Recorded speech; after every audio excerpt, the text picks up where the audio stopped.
His smile was contagious, his athleticism unmatched, and his presence on campus undeniable. So when UIndy students heard the news that Dai-Jon Parker had passed away, it hit the campus hard. But perhaps the person most affected was this young man, his best friend turned brother, Jordan Loyd. Playing on a basketball team brought them together as children, and the two became close quickly. So describe your relationship with Dai-Jon Parker. We were brothers. We did everything together, from on and off the court. We grew up together, so we always had a special bond. We laughed together, we cried together, got in trouble together, tried to get out of trouble together. So it was that type of relationship we had. The two were a package deal, and their families bonded as well. They played through high school together and parted ways for college, but would end up back together again as Dai-Jon decided to play his senior year at UIndy. But the Vanderbilt transfer had more than just basketball on his mind.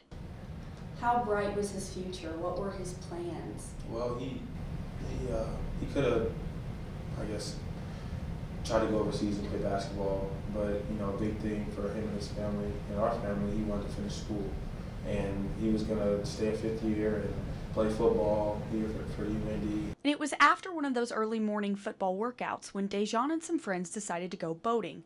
But an accident on that Morse Reservoir that day would end the precious life of Dai-Jon Parker. How did you find out on that summer day that there had been an accident? It's crazy. Like I was in class, math class, and I got a text from one of my friends, Ralph, and he was saying, I'm sorry, and sorry about your loss. And I was really confused. And I was like, well, I kind of went out of class and I called him, and he told me everything that happened.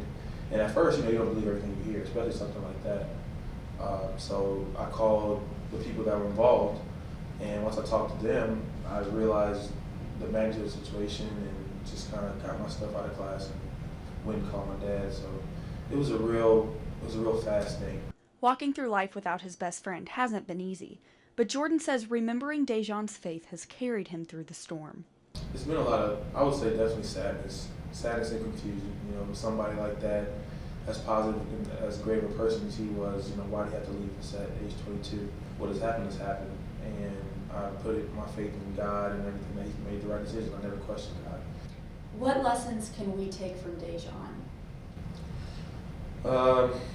Dai-Jon, he never had a lot, and he's showed me a lot of things that a lot of people had before. And I would say, just no matter your situation in school or in life, just be positive. For someone who didn't have a lot, he was the most vibrant, happy dude I've ever met. And just cherish what you do have and live every day to the fullest with no regrets. When do you feel him with you the most? Probably when I'm upset or about anything, any little thing, anything that's not going my way. I just kind of think like, what would Dai-Jon do right now? How would he act? Or obviously on the basketball court, I try to, resemble my game as if how he would play, how hard he would play, how positive he would be to other teammates, and that's when I kind of feel his presence the most. Jordan Loyd has been sporting a new number this season. In honor of his best friend, the voice he still hears in his head, and a reminder of the sheer happiness he brought to others. Jordan knows he'll never be alone. After all, brotherhood never dies. Vanessa Richardson, UIndy TV.